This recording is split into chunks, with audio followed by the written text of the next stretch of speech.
Is from Acts chapter 2, verses 46 through 47. And day by day, attending the temple together and breaking bread in their homes, they received their food with glad and generous hearts, praising God and having favor with all the people. And the Lord added to their number day by day those who were being saved. The word of the Lord. Amen. You can have a seat. Well, it's great to be with you guys today, and how many have recognized that the weather is changing, right? It got a little chilly this past week, but I was somehow a little bit excited about that because it meant that I got to start a fire at our house in our fireplace, which I haven't done yet, and I love open fire concept. In fact, we pulled out the wood stove that was existing there. It's not our primary source of heat, so we pulled out the wood stove. If you need a wood stove, I got one for sale. And we made it into an open fireplace because it's just so beautiful, and it was just so fun. I remember as a young boy being taught something about fire, and I was taught about the idea of fire and making fire. And I was taught that there are 3 elements to make fire. Perhaps you might be familiar with these. To make fire, you need oxygen, you need fuel, and you need one more thing. Any guesses? That's the fuel. You need one more thing. Yes, potentially. But you need heat. So you need oxygen, you need fuel, and you need heat. And after I got this fire going this past week, I noticed, you'll see down at the bottom, there are some embers. This has been going for a little while. But when I first started the fire up, what happened was this inevitable crackle, hiss, crackle, pop, And one of the embers kind of like shot out onto the floor, which was not on the wood floor, luckily. But it shot out to the slate around the fireplace. And what I noticed, I watched that ember, and it burned out in a second. It shot out, it was glowing hot red, and then all of a sudden it died out. It died out super fast. And I began to think about this in the context of our spiritual lives.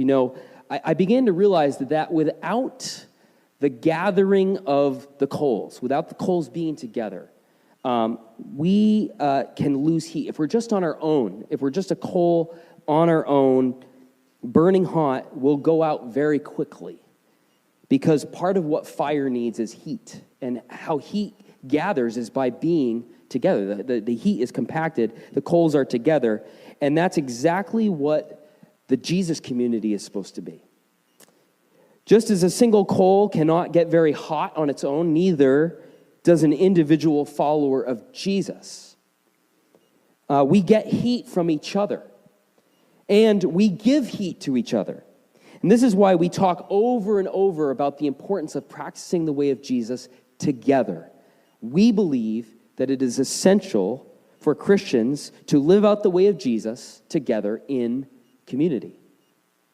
And so today I want to continue to explore. We're in a series right now, if you've been tracking along with us, called Practicing the Way. We have been camped out on this idea of formation for the past few weeks. And today I want to explore formation again by looking at gathering as intentional spiritual formation. Gathering as intentional spiritual formation.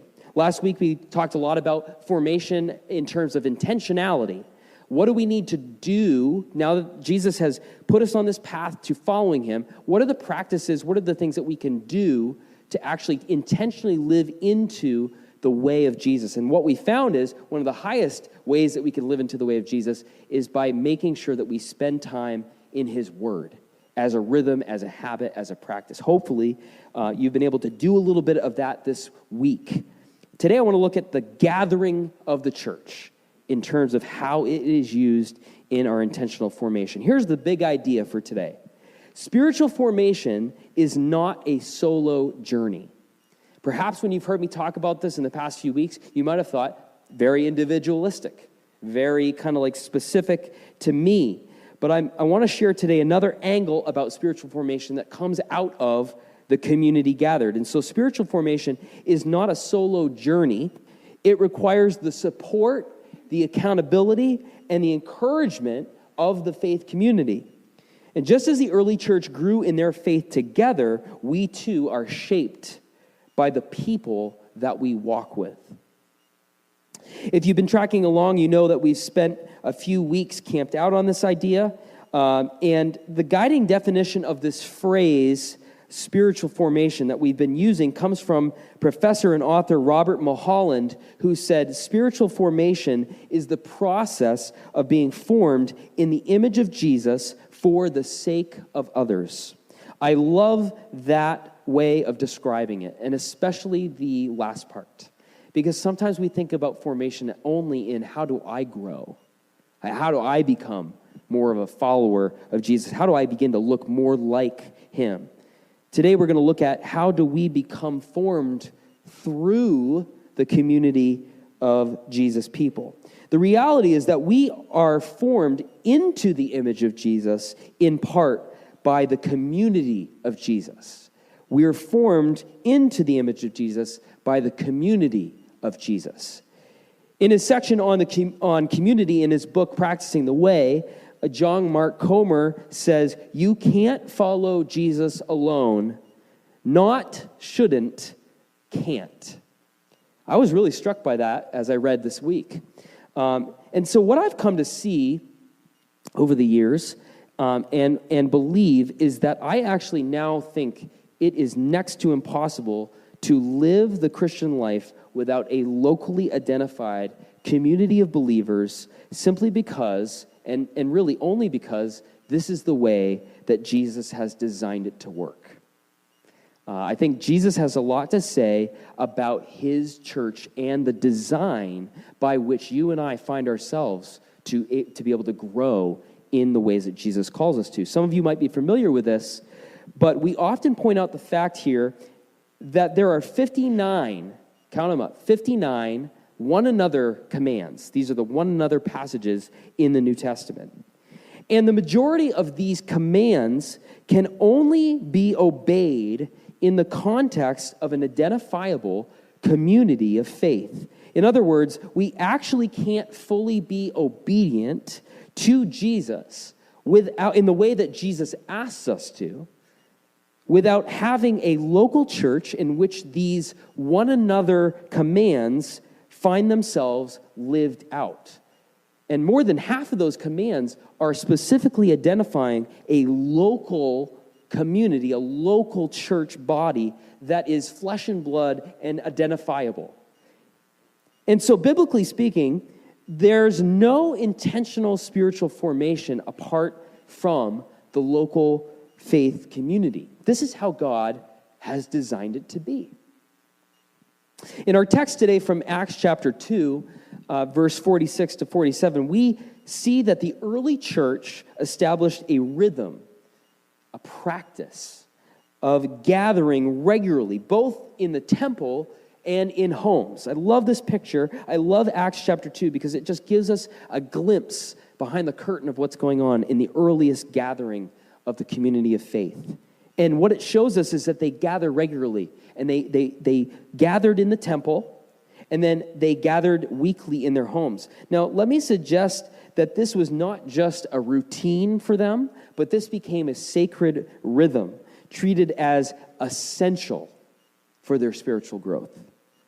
Essential for their spiritual growth. See, they met frequently and consistently in a rhythm and in a pattern, and over time, that rhythm and that pattern shaped them into who they were becoming. We all have rhythms in our life. We eat food, work, socializing, playing, resting, soccer schedules. They are rhythms because they're things that we do in a pattern of consistency. They're part of what makes our life what it is. In fact, if you stopped a rhythm like eating or resting, you'd eventually die. Like, it's an important rhythm, right? To eat and to rest. So rhythms are this important way of being. It's a pattern. And especially as it comes to the gathering, the early church gathered regularly as a rhythm, and it was essential to their understanding of what it meant to be a healthy family. It's like they realized, like, we cannot be a healthy family without that healthy family coming together. And the same is true of us today. A healthy church family makes the commitment of time to one another. Here you are today, on Sunday morning, rainy fall day in New England, and you're here. We're gathered in this space together. You have made the choice to come into the community of believers today for the purpose of growing. And even if you didn't think about it that way when you came in, you are right now being formed by this very moment. If I say I love my family, but I never spend consecutive quality time with my family, then I think you might be able to question if I really love my family or not. I think you might have permission to do that. And just like our daily rhythms, like eating and resting, and all these things are vital for our physical health, so are the gatherings of the church vital for our spiritual health. Consider a symphony orchestra. Each instrument that is made up in this orchestra plays a vital role. And the beauty of an orchestra really only emerges when they gather regularly to rehearse and to play. I was in a high school band, and I was a drummer. And we worked on parts separately, throughout the week. But the beauty, and I would almost say the magic, happened when we came back together with the rest of the band and actually put all those parts together. And it was the rehearsal of all those things together that actually made the performance actually sound good, is when we got together regularly and rehearsed. And I'd say the same could be said about our community here. One of the things that we're doing right now as we get together in this space on this day specifically is that we're getting together to rehearse the gospel with one another. We're getting together to remind each other that we are not enough. In a world that says you are enough, we're here today to say, actually, we have a need. We are in need of a Savior, and actually, you are not enough. Because the good news says that Jesus came and died on a cross because you weren't enough. If you were enough, we wouldn't have had to have a sacrifice. When we go to the table to celebrate communion today, we're literally saying, we're not enough. Jesus, you're enough. And when we get together like this, it's a chance to rehearse the gospel together, to rehearse this mode of being. Another interesting detail when we look at the early church is that they had different modes of meeting. It wasn't just that they gathered in the temple, but it says day by day, attending the temple together and breaking bread in their homes, they received their food with glad and generous hearts. Here at River Valley Church, we have two main modes of gathering that mirror this rhythm that comes right out of Acts chapter 2. First, our Sunday gathering, how we're participating today, what we're doing right now. Interestingly enough, Jesus rose from the grave on a Sunday morning. And so eventually Sunday became known by his followers as the Lord's Day. This was a day devoted to telling the story and resharing what Jesus had done. Even to this day, 2,000 plus years later, we still gather the whole church each week because we believe that Jesus is alive, that he overcame death, that he overcame the grave. And when we gather together in a corporate setting like this, you and I are taking part in something that has happened since Jesus rose from the dead. Think of it like your birthday. The day that you were born is so special to the people that love you that you celebrate it every year, right? It's your special day. We get to recognize you. Well, that day that Jesus rose from the dead is so special to the people that love him that we celebrate it every single week. And I would say for the life of a believer, we also celebrate it every single day. So our worship gatherings are these rhythmic celebrations, reminding us about who God is and what he's done. I don't know about you, but I need to hear that regularly. What has the Lord done for me? And can I live into that reality in my day-to-day and into my week-to-week? And so one of the things that we're going to do here at River Valley from the get-go, we're a very young church in formation, a church plant that was sent out by a larger church in Keene, New Hampshire. If you're not familiar with our story, I'd encourage you to hang out afterwards today. I'm going to tell a little bit of it during our meet and greet, and I would love to just hang out. It's going to be a half hour.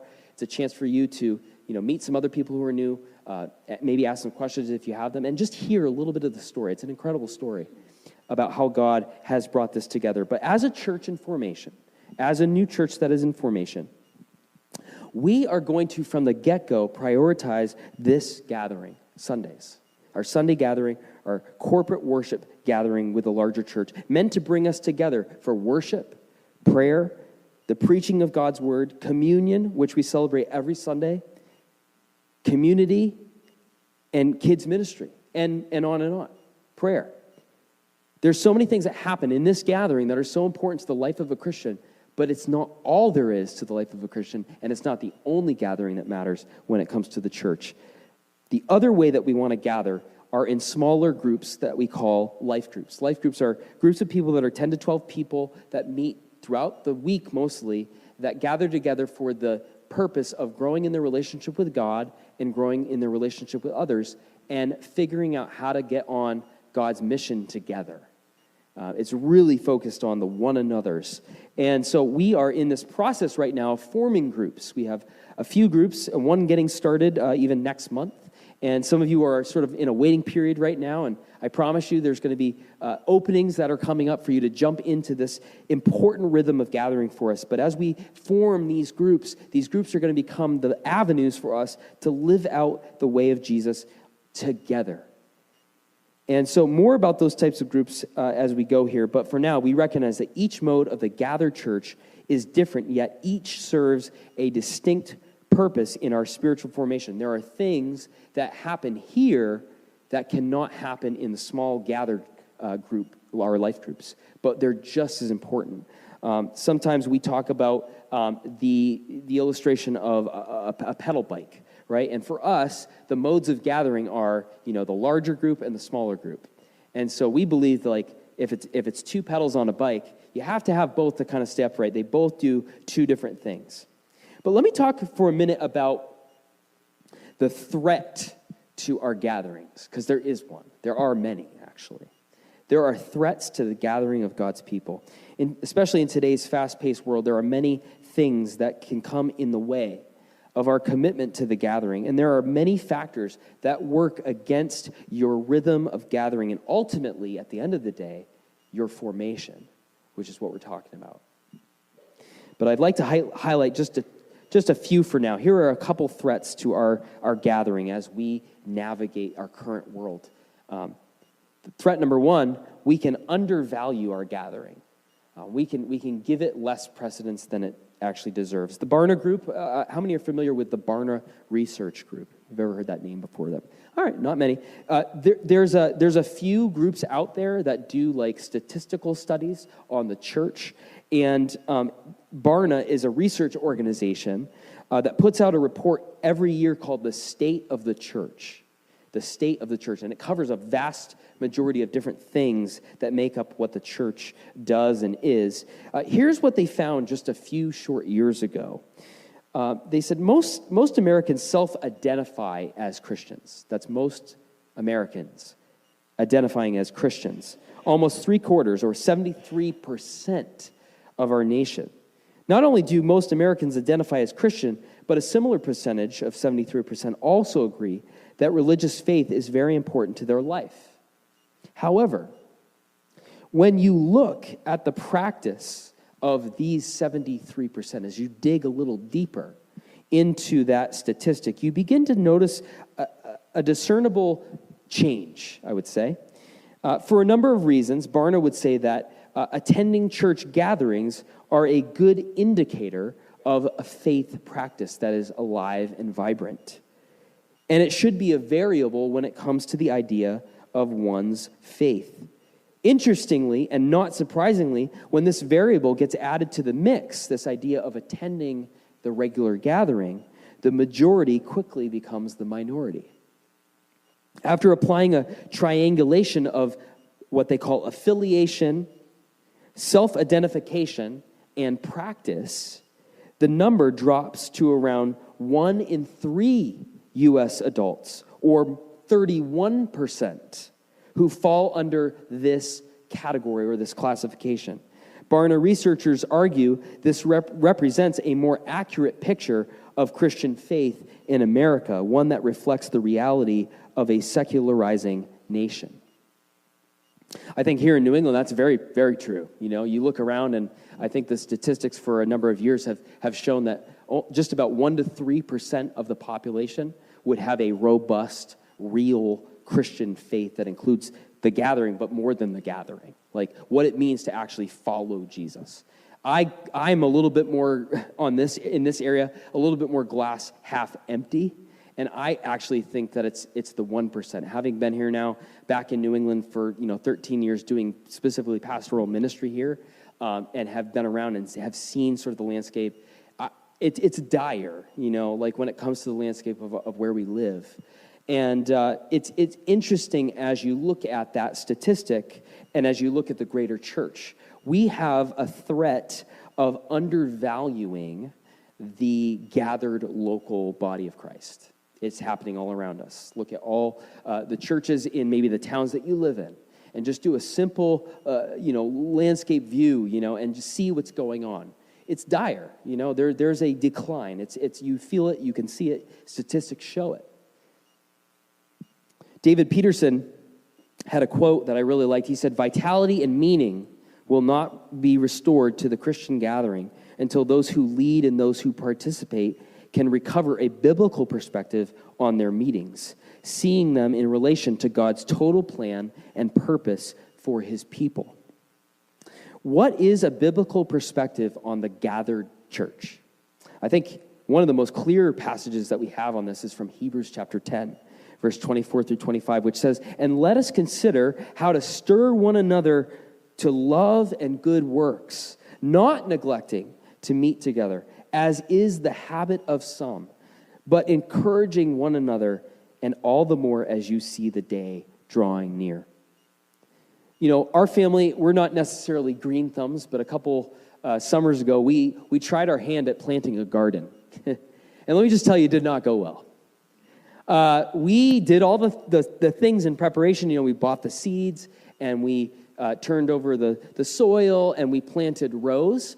But what we did not do was just as important as what we did do. And so what we did not do is we didn't weed the garden, at all. And I'll distinctly remember, my father-in-law is actually here today, and he's the one that came over, and he has a little bit more of a green thumb. And I'll just remember, he came over, he looked at our garden bed, and he looked at it, and he said, and he's a little bit more, more of a green thumb, and he said, "That might be the worst garden I've ever seen." And, okay, not as bad as someone else's. But we realized, we have not kept up on this garden. We have not weeded it. We have, the watering has just been the natural watering of the rain. And, funny enough, nothing grew. We planted these seeds, and nothing grew. And I don't know why we were shocked by that, because there was nothing that was done to tend this garden. See, the garden required balanced care. It required feeding and weeding. And likewise, just like that garden, our spiritual growth requires intentional, consistent, balanced participation in the local gathering of the church and smaller communities that intentionally spur us on to, as Hebrews says, love and good deeds, so that we can thrive, so that we can actually live into what Jesus calls us to and be formed by the community around us.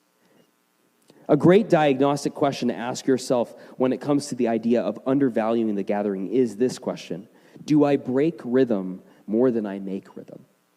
Do I break rhythm more than I make rhythm? All right, let's flip the coin over now, and let's look at another threat to our gathering, and that is we can overvalue the gathering. So we can undervalue the gathering for sure. But did you know that we can overvalue this gathering? Let me tell you what I mean. Now, this may sound a little strange, especially coming from a pastor, but it's possible for us to place too much expectation on this 70-minute gathering once a week. I know that I have overemphasized the Sunday gathering before. I have not right-sized this gathering. It's very important for us to gather like this. Very important to the life of a Christian. But it is not to be held in such a high esteem that we get the idea that this gathering takes care of everything. Here's what I'm going to go out on a limb and say. I think many of us have relied upon the Sunday church gathering to be the thing that actually helped us become a mature, healthy, and balanced Christian. And many of us have lived on a steady diet of that for a long time. And I'm here to tell you that it is not going to work. Somebody agrees. This gathering alone is not going to produce in you what Jesus is calling us to in the life of Christianity. It won't. And so it is a good thing to value this gathering, but I will tell you that our expectation of this gathering, if we're hoping that it does all of those things, will crumble under the weight of the reality of the expectation, and it will crumble under the weight of the disappointment and the disillusionment that we will have with it over time. You know, we're fairly new right now. Like, we're getting along really well, I think, right?